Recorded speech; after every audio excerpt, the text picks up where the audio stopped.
दंगल, 27 साल बाद खिला कमल। आडंबर, अराजकता, अहंकार और दिल्ली पर छाई आपदा की हार हुई। मोदी की गारंटी पर दिल्ली की मुहर। मैं दिल्ली की मातृशक्ति से भी कहता हूं, चुनाव में उनसे किया वादा जरूर पूरा किया जाएगा। चाणक्य की चुनाव नीति से आप साफ। केजरीवाल खुद चुनाव हार रहे हैं, खुद चुनाव हार रहे हैं।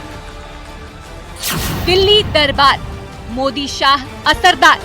झूठ कितना भी सातिर दिमागी से बोला जाए, इसका आयुष्य लंबा नहीं होता। केजरीवाल जी, 10 साल हो गए आपके झूठ को दिल्ली की जनता जान गई है, जान गई है। व्यक्ति विशेष, मोदी शाह की जोड़ी।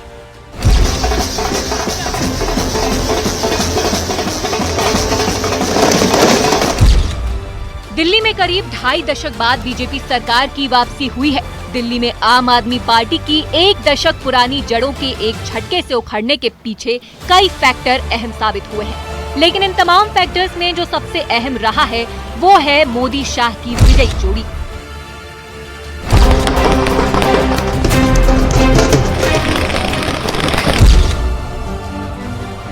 मैंने आप पार्टी के विरोध में एक बड़ी लहर देखी है। मेरी बात याद रखना, 8 तारीख को आप पार्टी को दिल्ली वाले झाड़ू लगाकर बाहर फेंकने वाले हैं। एक तरफ प्रधानमंत्री मोदी की नीतियों और गारंटी पर दिल्ली वालों ने मुहर लगाई, तो दूसरी तरफ अमित शाह ने अपनी असरदार प्रचार नीति से दिल्ली की चुनावी हवा ही बदल कर रख दी। ताबड़तोड़ रैलियां, प्रचार और रोड शो। अमित शाह ने न सिर्फ दिल्ली सरकार बल्कि आम आदमी पार्टी के दिग्गज नेताओं को निशाने पर लेकर ऐसा चक्रव्यूह रचा जिससे पार पाने में अरविंद केजरीवाल और मनीष सिसोदिया जैसे दिग्गज नेता भी घुटने टेक गए। दिल्ली में 27 साल बाद भारतीय जनता पार्टी की सरकार की वापसी के पीछे क्या है सबसे बड़ा फैक्टर और कैसे मोदी शाह की जोड़ी ने की दिल्ली फतह? व्यक्ति विशेष में आज करेंगे विश्लेषण।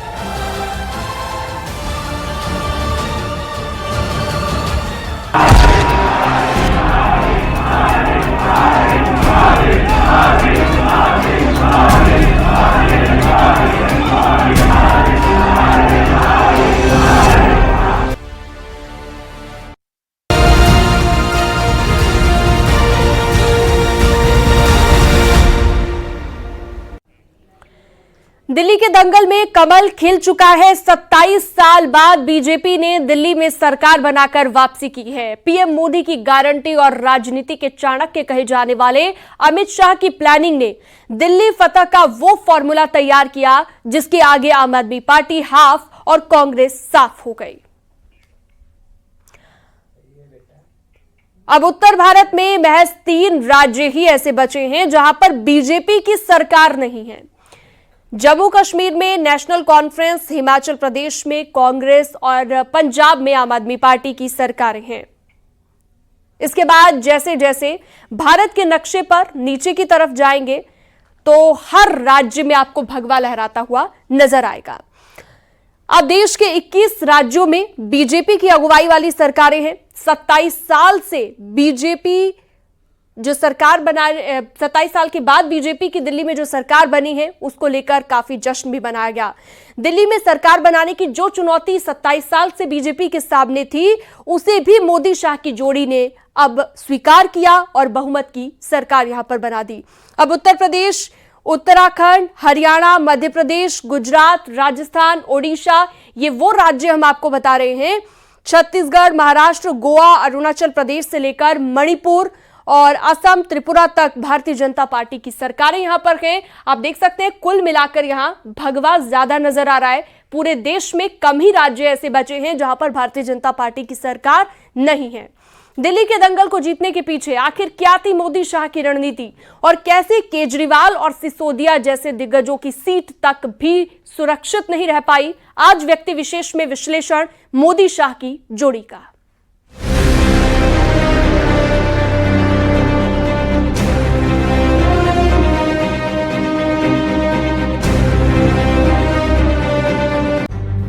दिल्ली के दंगल में 27 साल बाद कमल खिल चुका है। दिल्ली वासियों ने आम आदमी पार्टी को न सिर्फ खारिज कर दिया, बल्कि पार्टी के तमाम दिग्गज नेता बुरी तरह हार गए।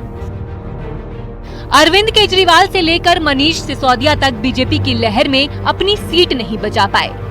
एक बार फिर से 1993 वाली याद ताजा हो गई है। मैं पूरी भारी दिल्ली को, सारे गांव देहात को हाथ जोड़कर आपका धन्यवाद करता हूं कि आपने एक एक सीटें भारतीय जनता पार्टी को जिताई और हमारी सरकार बनी है। चाहे बुराई कितनी भी बड़ी क्यों ना हो, कितनी भी शक्तिशाली क्यों ना हो, उसको अल्टीमेटली सच के सामने झुकना पड़ता है। आज भगवान के आशीर्वाद की वजह से ही हम जिंदा भी हैं और सच के लिए लड़ पा रहे हैं। नरेंद्र मोदी जी के विश्वास की जीत है, उनके गारंटी की जीत है। अब दिल्ली को खुशियां देंगे। बीजेपी ने 26 साल बाद स्पष्ट बहुमत हासिल किया। भाजपा ने 48 और आम आदमी पार्टी ने 22 सीटें जीती हैं। बीजेपी को आप से 3.6% ज्यादा वोट मिले और सीटों की बात करें तो बीजेपी ने 26 सीटें ज्यादा जीती। पिछले चुनाव में बीजेपी को 8 सीटें थीं, इस बार कांग्रेस को एक भी सीट नहीं मिली। बीजेपी ने इससे पहले 1993 में 49 सीटें यानी 2/3 बहुमत हासिल किया था। 5 साल की सरकार में मदन लाल खुराना, साहिब सिंह वर्मा और सुषमा स्वराज सीएम बनाए गए थे। 1998 के बाद कांग्रेस ने 15 साल राज किया। इसके बाद 2013 से आम आदमी पार्टी की सरकार थी। इस बार बीजेपी की 71% स्ट्राइक रेट के साथ 40 सीटें बढ़ी। बीजेपी ने 68 सीटों पर चुनाव लड़ा और 48 सीटें जीती। वहीं आपको 40 सीटों का नुकसान हुआ। आपका स्ट्राइक रेट 31% रहा। पिछले चुनाव के मुकाबले बीजेपी के वोट शेयर में 9% से ज्यादा का इजाफा हुआ है। वहीं आपको करीब 10% वोट शेयर का नुकसान हुआ है। कांग्रेस को भले ही एक भी सीट नहीं मिली, लेकिन वोट शेयर 2% बढ़ा है। मैंने चुनाव प्रचार के दौरान संकल्प लिया है कि यमुना जी को हम दिल्ली शहर की पहचान बनाएंगे।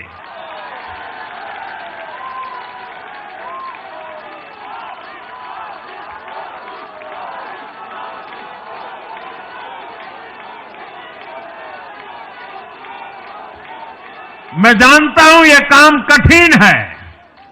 मैं ये भी जानता हूं ये काम बहुत लंबे समय का है। गंगा जी का देखिए, राजीव गांधी के जमाने से वो काम चल रहा है। समय कितना ही क्यों न जाए, शक्ति कितनी ही क्यों न लगे, लेकिन अगर संकल्प मजबूत है तो यमुना जी के आशीर्वाद रहने वाले हैं। केजरीवाल पर सीधा अटैक। केजरीवाल शराब नीति केस में कुल 177 दिन जेल में रहे। बीजेपी ने अपने चुनावी कैंपेन में इसे मुद्दा बनाया।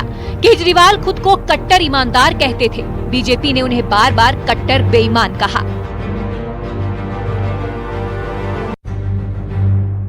केजरीवाल के सरकारी बंगले के रेनोवेशन पर 45 करोड़ रुपए खर्च किए जाने को बीजेपी ने मुद्दा बनाया। चुनाव के पहले इसे शीश महल कहकर प्रचारित किया।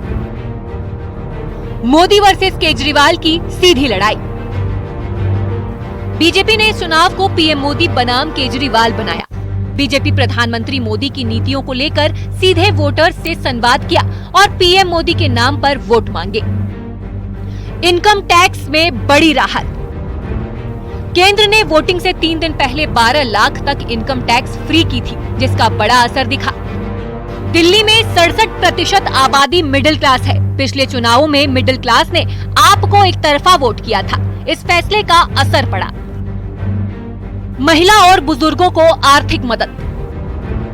पीएम मोदी ने हर रैली में कहा कि हम मौजूदा सरकार की किसी भी कल्याणकारी योजना को बंद नहीं करेंगे। वहीं महिलाओं और 60-70 साल के बुजुर्गों को हर महीने 2500 रुपए देने का ऐलान किया। 67% उम्मीदवार बदले। बीजेपी ने इस बार कुल 68 उम्मीदवार उतारे। इसमें पिछले चुनाव वाले 46 प्रत्याशी बदल दिए, यानी बीजेपी ने 67% कैंडिडेट बदले, जिसका असर नतीजों में साफ दिखाई दिया। आपके सामने से एक बड़ी रुकावट आप सब दिल्ली वासियों ने दूर कर दी है।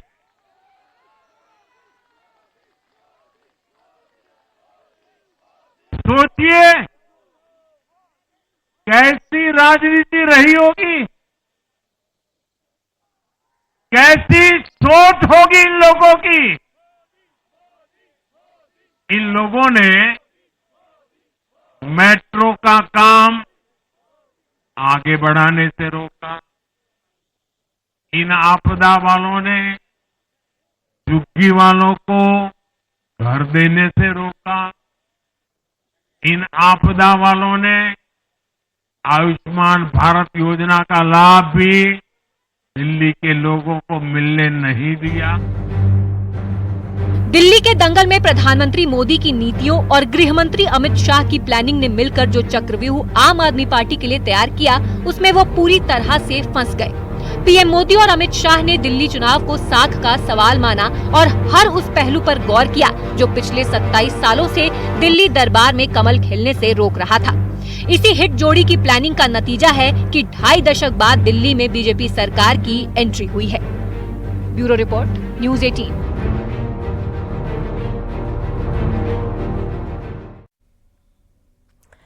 दिल्ली में 27 सालों का इंतजार खत्म करने के पीछे मोदी और शाह ने खास रणनीति तैयार की थी। एक तरफ पीएम मोदी की गारंटी और जनहित की नीतियां थी और दूसरी तरफ अमित शाह की अचूक प्लानिंग। झुग्गी बस्तियों से लेकर पूर्वांचल वासियों तक बीजेपी ने अभियान चलाकर अपनी जगह बनाई। क्या था मोदी शाह का प्लान, दिल्ली में इस रिपोर्ट में देखिए।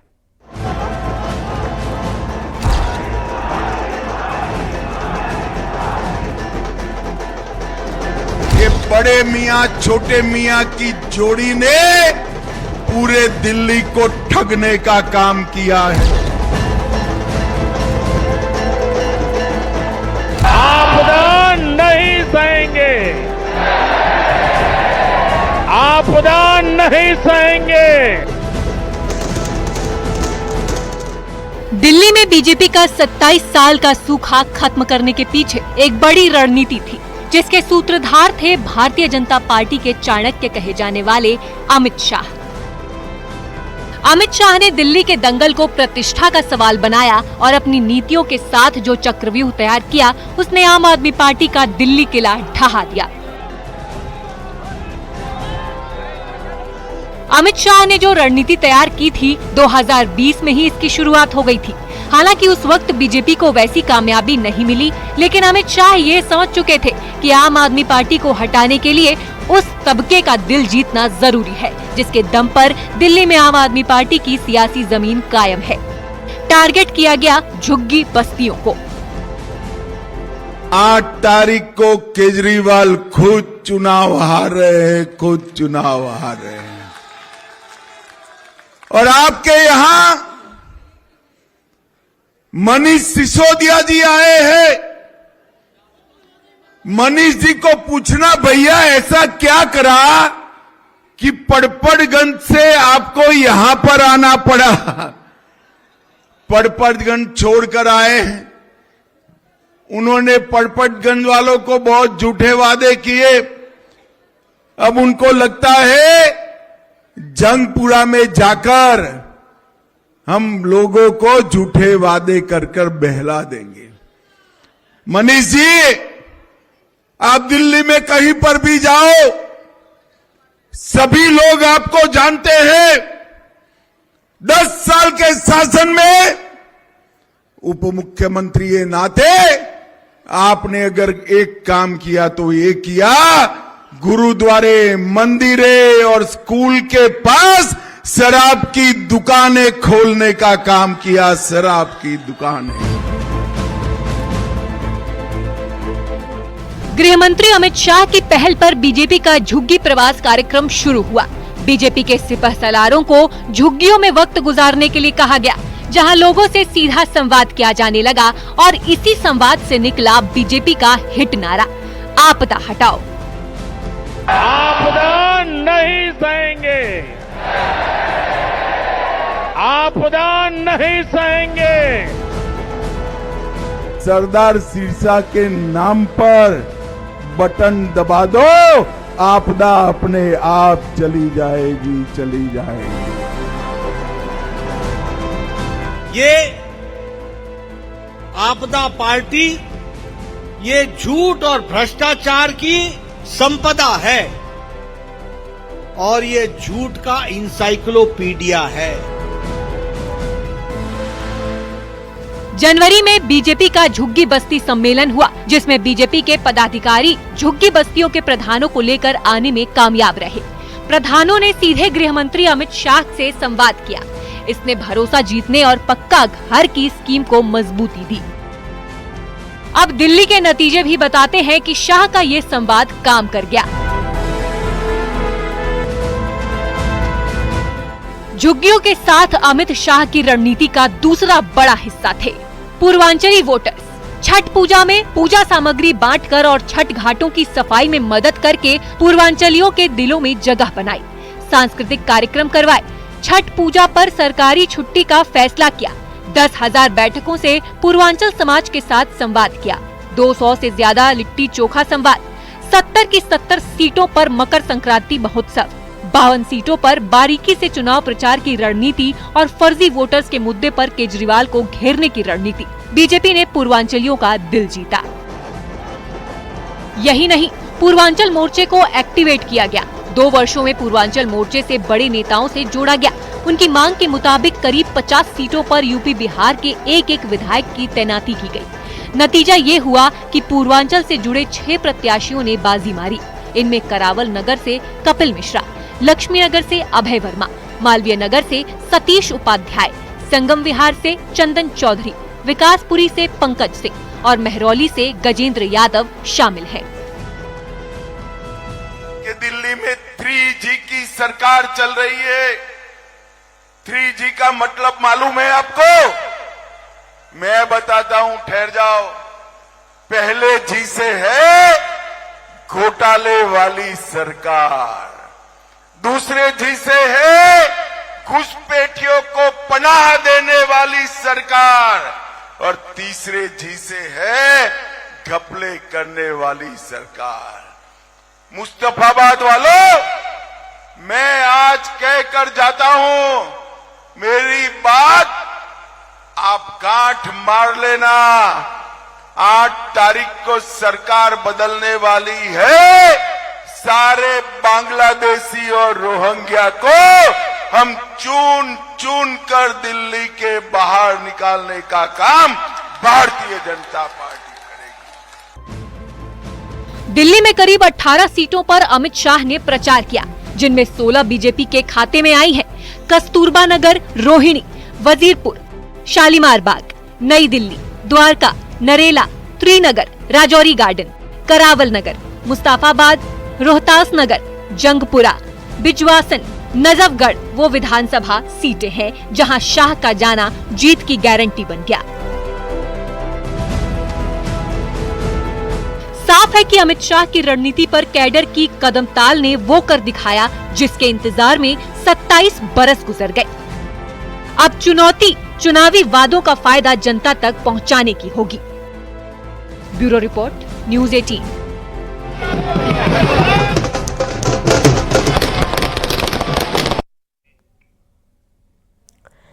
मिल्कीपुर उपचुनाव में ही नहीं बल्कि दिल्ली विधानसभा चुनाव में भी सीएम योगी आदित्यनाथ ने जीतोड़ मेहनत की और इसका नतीजा सबके सामने है।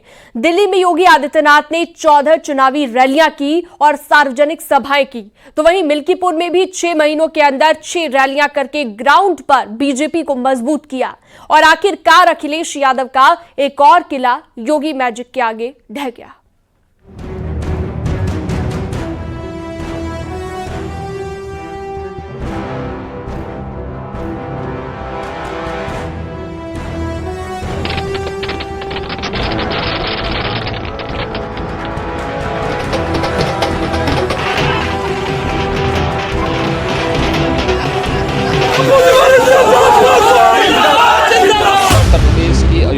जनपद की मिल्कीपुर विधानसभा उपचुनाव का परिणाम झूठ एवं लूट की राजनीति पर पूर्ण विराम का स्पष्ट संकेत कर रही है।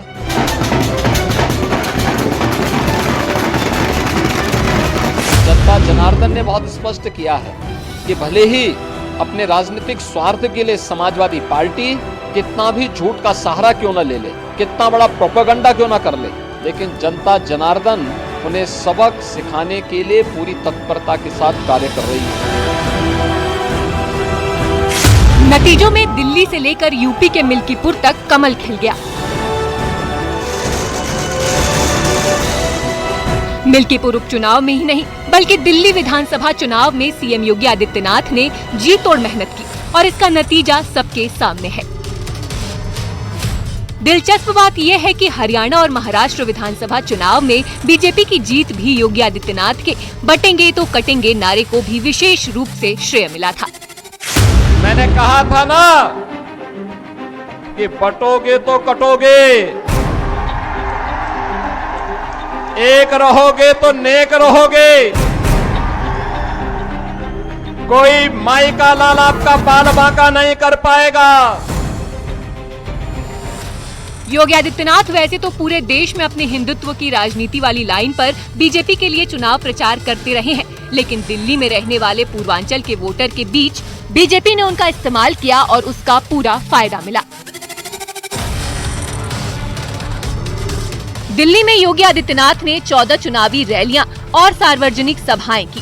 सीएम योगी ने किराड़ी, जनकपुरी, मंगोलपुरी, विकासपुरी और राजेंद्र नगर में जनसभा की और यहाँ योगी का जादू चला और बीजेपी प्रत्याशियों की जीत हुई। दिल्ली विधानसभा चुनाव का परिणाम झूठ एवं लूट की राजनीति पर पूर्ण विराम का स्पष्ट संकेत कर रही है। आदरणीय प्रधानमंत्री श्री नरेंद्र मोदी जी के नेतृत्व में सेवा, सुरक्षा, सुशासन और लोक कल्याणकारी जो कार्य पिछले 11 वर्षों से निरंतर चल रहे हैं, उनकी विजय है। लगभग 2.5 दशक से और पिछले 11 वर्षों से तो जो स्थिति दिल्ली के अंदर पैदा कर दी गई थी, वेलफेयर के नाम पर वास्तविक जो लोक कल्याणकारी योजनाएं थी, उनसे जनता को वंचित रख करके जिस प्रकार की लूट और झूठ की राजनीति को प्रश्रय दिया, उसका पर्दाफाश हुआ। उधर सीएम योगी और अखिलेश यादव दोनों के लिए ही मिल्कीपुर सीट साख का सवाल थी।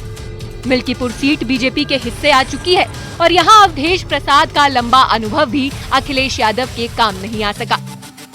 2024 में अवधेश प्रसाद की अयोध्या में जीत पर विपक्ष ने जश्न मनाया था। अवधेश प्रसाद के सांसद बनने से खाली हुई मिल्कीपुर सीट पर भी विपक्ष को पूरी तरह से जीत की उम्मीद थी, लेकिन नतीजे साफ कहते हैं कि वोटर्स ने ऐसा खेल पलटा कि अवधेश प्रसाद का अनुभव और अखिलेश यादव की रणनीति दोनों ही फेल साबित हुए।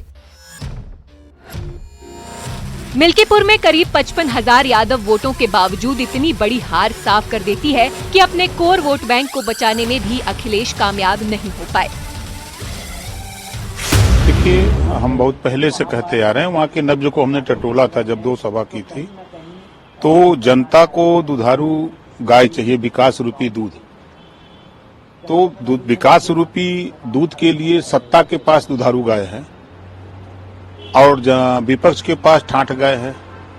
तो जनता विकास रूपी दूध लेने के लिए सत्ता के साथ खड़ी थी और आज उसका रिजल्ट है।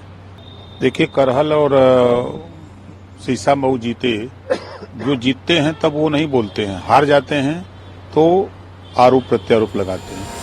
मिल्कीपुर में कमल खिलने के पीछे के फैक्टर्स की बात करें तो यहाँ सीएम योगी ने जो ग्राउंड टीम तैयार की और हर पहलू को मॉनिटर करते हुए चुनाव प्रचार को आगे बढ़ाया, वो कारगर साबित हुआ।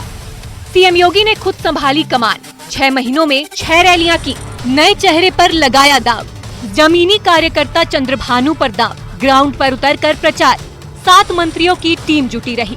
यादव वोटर्स में सेंध, सीएम योगी पर जताया भरोसा, परिवारवाद के मुद्दे पर हमला, अवधेश प्रसाद को चौतरफा घेरा।